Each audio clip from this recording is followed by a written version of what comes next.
21 Ιανουαρίου 1950. Πεθαίνει ο Άγγλος λογοτέχνης και δημοσιογράφος George Orwell.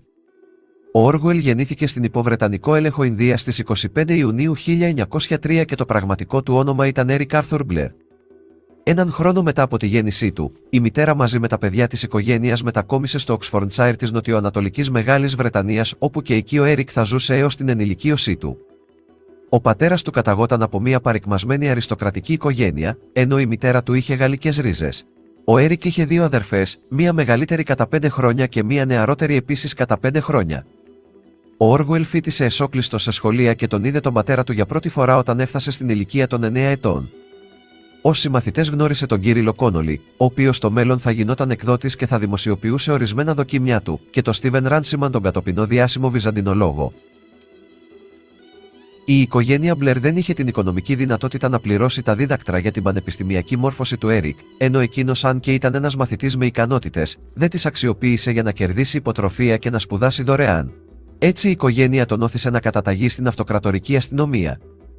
Πράγματι το 1922 και σε ηλικία 19 ετών ξεκίνησε το ταξίδι προς το Μουλμέιν της Βυρμανίας για να εργαστεί ως αστυνομικός. Επέλεξε αυτό το μέρος γιατί εκεί ζούσε η γιαγιά του. Εκεί αποκαρδιωμένος επεσήμανε την τεράστια οικολογική μόλυνση μιας περιοχής λόγω της λειτουργίας ενός διηλιστηρίου, ενώ έβρισκε διασκέδαση μόνο στα βιβλιοπωλεία της πόλης και στα καλομαγειρεμένα φαγητά λιγοστών εστιατορίων. Στη Βυρμανία ο Eric περνούσε μεγάλο μέρος του χρόνου του μόνος διαβάζοντας ή επιδιώκοντας δραστηριότητες που δεν ήταν δημοφιλείς στους Βρετανούς, όπως να παρακολουθεί θρησκευτικές τελετές των ντόπιων. Στο διάστημα της παραμονής του εκεί, έμαθε να μιλά άπτεστα τη γλώσσα των ντόπιων. Ακόμα και στην εμφάνισή του υιοθέτησε τοπικές συνήθειες, όπως για παράδειγμα έκανε τατουάζ και άλλαξε το παχύ του μουστάκι σε λεπτό σαν γραμμή μολυβιού. Όμως προσβλήθηκε από δάγκιο πυρετό και επέστρεψε στην Αγγλία με αναρωτική άδεια. Στο διάστημα της αδείας του επανεκτίμησε τη ζωή του και αποφάσισε να μην επιστρέψει στη Βυρμανία. Έτσι παραιτήθηκε από την αυτοκρατορική αστυνομία για να γίνει συγγραφέας. Τότε ο Eric άρχισε να μεταμφιέζεται σε αλήτη και άστεγο και να κυκλοφορεί στις πλέον υποβαθμισμένες γειτονιές του Λονδίνου, συναναστρεφόμενος στους πιο καταφρονημένους της κοινωνίας. Τις εμπειρίες του αυτές εξέδωσε σε 2 δοκίμια και ένα μυθιστόρημα το 1933. Στις αρχές του 1928 μετακόμισε στο Παρίσι. Φτώχεια επρόκειτο να γίνει το αιμονικό του θέμα για την πλειονότητα των συγγραφικών του πονημάτων. Βιοποριζόταν κυρίως από τη δημοσιογραφία και όποτε παρουσιαζόταν κάποια ανάγκη τον ενίσχυε η θεία του που ζούσε εκεί. Τον Φεβρουάριο του 1929 αρρώστησε βαριά και μεταφέρθηκε σε ένα νοσοκομείο για φτωχούς, όπου του έκλεψαν όλα τα χρήματα. Με αφορμή τις εμπειρίες του εκεί συνέγραψε το μυθιστόρημα υπό τον τίτλο «Πως πεθαίνουν οι φτωχοί», που δημοσιεύτηκε το 1946. Ακολούθως, είτε λόγω ανάγκης είτε για να συλλέξει υλικό, ανέλαβε ταπεινές δουλειές, όπως το πλύσιμο πιάτων σε ξενοδοχεία πολυτελείας. Τον Δεκέμβριο του 1929, μετά από σχεδόν 2 χρόνια στο Παρίσι, ο Eric επέστρεψε στην Αγγλία και έμεινε τα επόμενα 5 χρόνια στο σπίτι των γονιών του. Εκεί γνώρισε πολλούς ντόπιους, που πολλοί έγιναν διαβίου φίλοι του. Επαγγελματικά έγραφε κριτικές και άσκησε το επάγγελμα του δασκάλου. Ο Eric δεν έπαψε να μεταμφιέζεται σε άστεγο, να αποκτά εμπειρίες των κατώτατων οικονομικά στρωμάτων και εν συνεχεία να γράφει τα βιώματά του σε δοκίμια. Τον Νοέμβριο του 1932 αποφάσισε να υιοθετήσει το ψευδόνυμο George Orwell. Το όνομα George εμπνεύστηκε από τον προστάτη Άγιο της Αγγλίας και το Orwell από τον ποταμό στο Suffolk, που ήταν μία από τις αγαπημένες του τοποθεσίες. Το 1933 αρρώστησε βαριά από πνευμονία και έφτασε στο κατόφλι του θανάτου. Το 1936 και μετά από πολλές αλλαγές κατοικίας, συγκατοικήσεις και ταξίδια στις εργατοπόλεις της Αγγλίας, όπου έζησε μεταμφιεσμένος πάλι σε εργάτη και ανθρακορίχο, αποσύρθηκε στο σπίτι μιας θείας του για να συγγράψει ένα νέο βιβλίο. Τότε ήρθε σε επαφή με πλήθος προλετάριων που, αν και συμφωνούσε μερικώς με την ιδεολογία του σοσιαλισμού, δεν έδειξε καθόλου να συμπαθεί τους υποστηρικτές του ίδιου του κινήματος, χαρακτηρίζοντας τους βαρετούς με ελάχιστη κατανόηση της πραγματικής ιδεολογίας. Η παραπάνω δραστηριότητα του Eric τον οδήγησε στο να τεθεί υπό παρακολούθηση από τις Βρετανικές αστυνομικές αρχές για τα επόμενα 12 χρόνια. Την ίδια χρονιά παντρεύτηκε την Αιλίν Οσόνεση. Λίγο αργότερα ξέσπασε πολιτική κρίση στην Ισπανία. Στο τέλος του έτους και ανησυχώντας για τη στρατιωτική εξέγερση του Φράνκο, ο Orwell αποφάσισε να πάει στην Ισπανία για να λάβει μέρος στον Ισπανικό εμφύλιο πόλεμο από την πλευρά των Ρεπουμπλικανών. Στην Καταλωνία ο Orwell αντιμετώπισε μια περίπλοκη πολιτική κατάσταση όπου κομματικοί συνασπισμοί και φατρίες σοσιαλιστών μάλλον ανταγωνίζονταν μεταξύ τους παρά συμμάχησαν εναντίον των εθνικιστών. Λίγες εβδομάδες αργότερα μετέβη και η Αιλίν στην Ισπανία. Ο Όργουελ επιθυμούσε να βρεθεί στο μέτωπο και να πολεμήσει τους εθνικιστές, αλλά η κομματική ηγεσία τον κρατούσε στη Βαρκελόνη. Εκεί βίωσε τις έρηδες των σοσιαλιστών και την εκστρατεία ψεμάτων από τον κομμουνιστικό τύπο. Εξαιτίας αυτής της προπαγάνδας κατηγορήθηκε σαν φασίστας, γεγονός που είχε δραματική επίδραση στον Όργουελ. Ο ίδιος θα έγραφε αργότερα για το κλίμα που επικρατούσε στη Βαρκελόνη: «Κανείς δεν θα ξεχάσει τη φρικτή ατμόσφαιρα που παρήγαγε ο φόβος, η καχυποψία, το μίσος, οι λογοκριμμένες εφημερίδες, οι στριμωγμένες φυλακές, οι τεράστιες ουρές φαγητού και οι σειραίουσες συμμορίες ενόπλων ανδρών». Λίγους μήνες αργότερα τραυματίστηκε σοβαρά στο λαιμό από σφαίρα ελεύθερου σκοπευτή. Λόγω αυτού του τραυματισμού κρίθηκε ιατρικά ανίκανος για υπηρεσία. Το καλοκαίρι του 1937 το κόμμα στο οποίο είχε ενταχθεί ο Όργουελ χαρακτηρίστηκε από τους φιλοσοβιετικούς κομμουνιστές ως τροτσκιστική οργάνωση και δέχτηκε επίθεση από τους πρώην συμπολεμιστές του. Τελικά το ζεύγος Όργουελ κατάφερε να δραπετεύσει από την Ισπανία και επέστρεψε στην Αγγλία. Στη Βαρκελόνη ο Όργουελ καταδικάστηκε ερήμην για προδοσία και κατασκοπία, χαρακτηριζόμενος από τους σταλινικούς κομμουνιστές σαν λυσασμένος τροτσκιστής. Οι εμπειρίες του στον Ισπανικό Εμφύλιο Πόλεμο οδήγησαν στη συγγραφή του μυθιστορήματος «Φόρος τιμής» στην Καταλωνία το 1938. Όταν εκδόθηκε αυτό το βιβλίο είχε εμπορική αποτυχία.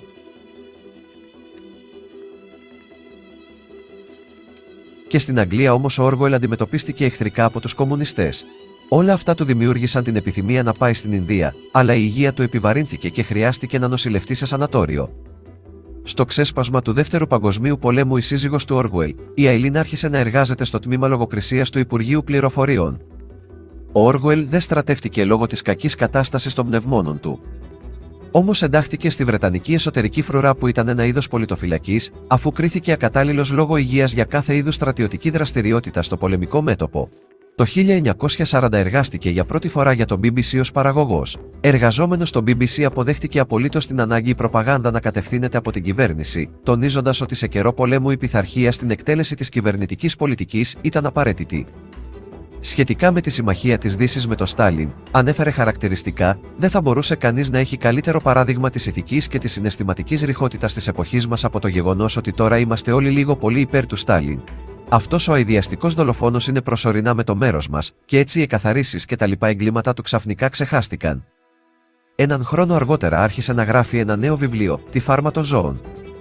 Τον Απρίλιο του 1944 μέτρα φάρμα των ζώων ήταν έτοιμο για δημοσίευση, αλλά όλοι οι εκδότες αρνήθηκαν να το δημοσιεύσουν, θεωρώντας το ως επίθεση στο σοβιετικό καθεστώς που τότε ήταν αναγκαίος σύμμαχος για την Αγγλία. Όπως αποδείχτηκε αργότερα, ορισμένοι από αυτούς ήταν σοβιετικοί πράκτορες. Την ίδια περίοδο το σπίτι του καταστράφηκε από τους γερμανικούς βομβαρδισμούς, ενώ υιοθέτησαν ένα μωρό, που το ονόμασαν Ρίτσαρντ, Οράτιο, και εγκαταστάθηκαν στο Κάρλτον στην κομιτεία Ντάραμ.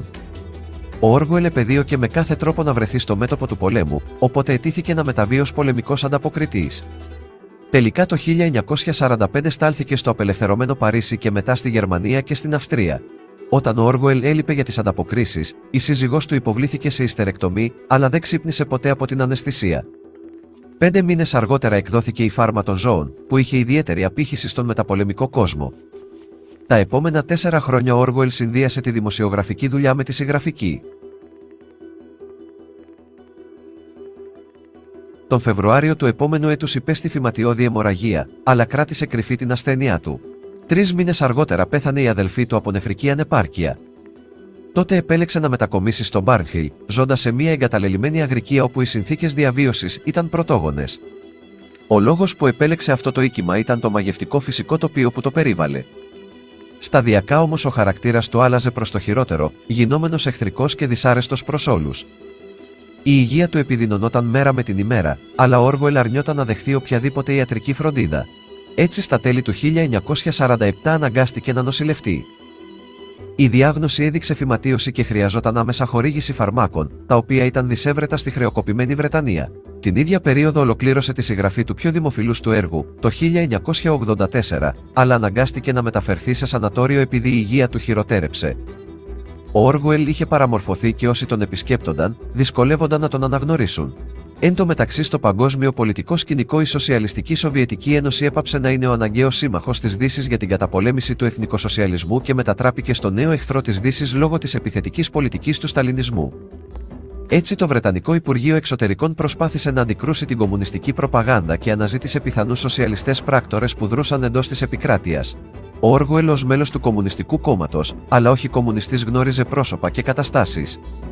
Έτσι κατήρτισε μία λίστα ονομάτων με συγγραφείς, εκδότες, δημοσιογράφους, ηθοποιούς, ακόμα και βουλευτές κομμουνιστικών τάσεων, την οποία παρέδωσε στο κράτος. Στο πλαίσιο της αντικομμουνιστικής προπαγάνδας, η Φάρμα των Ζώων άρχισε να εκδίδεται υπό μορφή κόμικ και να δημοσιεύεται σε διάφορες εφημερίδες ανά τον κόσμο. Τον Ιούνιο του 1949 δημοσιεύτηκε το 1984 κερδίζοντας θετικές κριτικές. Ο Όργουελ δεν κατάφερε να απολαύσει την επιτυχία του για πολύ καιρό, αφού 3 μήνες αργότερα έμεινε σχεδόν πληνήρης. Τότε αραβωνιάστηκε τη Σόνια Μπράουνελ, την οποία παντρεύτηκε τον Οκτώβριο ευρισκόμενος μέσα στο νοσοκομείο. Η Σόνια ανέλαβε όλες τις γραφειοκρατικές υποθέσεις του συζύγου της και τον φρόντιζε. Τότε τέθηκε σε λειτουργία η εταιρεία που είχε ιδρύσει ο Όργουελ για τη διαχείριση των πνευματικών δικαιωμάτων του έργου του. Επικεφαλής της τέθηκαν τόσο ο ίδιος, όσο και η νέα του σύζυγος. Σαν σήμερα πριν από 74 χρόνια, νωρίς το πρωί της 21ης Ιανουαρίου 1950 ο Όργουελ απεβίωσε σε ηλικία 46 ετών. Το αξιοπερίεργο είναι ότι στην ταφόπλακά του αναφέρεται μόνο το πραγματικό του όνομα και όχι το ψευδόνυμο του με το οποίο είχε καταστεί παγκοσμίως γνωστός. Όσο ο Όργουελ ζούσε ήταν περισσότερο γνωστός για τη δημοσιογραφία του και τα δοκίμια του, των οποίων το σύνηθες θέμα ήταν οι συνθήκες διαβίωσης των φτωχών και γενικότερα οι ταξικοί διαχωρισμοί. Σχετικά με την επαγγελματική του ιδιότητα, ο Όργουελ παρουσίαζε τον εαυτό του μόνο ως κριτικό βιβλίων. Το έργο του Όργουελ εξακολουθεί να ασκεί επιρροή στη λαϊκή και στην πολιτική κουλτούρα, θεωρούμενο λανθασμένα σαν προφητικό.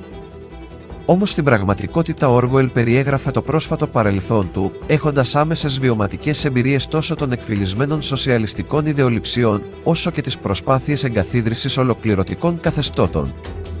Σχετικά με την πολιτική και τον τρόπο έκφρασης, ο Όργουελ είχε υποστηρίξει ότι η ασάφεια μπορεί να χρησιμοποιηθεί ως ισχυρό εργαλείο χειραγώγησης, επειδή διαμορφώνει τον τρόπο σκέψης. Γενικότερα γι' αυτόν έχουν διατυπωθεί διάφορες απόψεις, με πιο αντιπροσωπευτικές αυτή του συγγραφέα Άρθουρ Κέσλερ, που είπε ότι η ασυμβίβαστη πνευματική ειλικρίνεια του Όργουελ τον έκανε να φαίνεται σχεδόν απάνθρωπος, καθώς του ιστορικού Πίρς Μπρέντον ότι ήταν ο Άγιος της κοινής ευπρέπειας που σαν Άγιος κάηκε στην πυρά.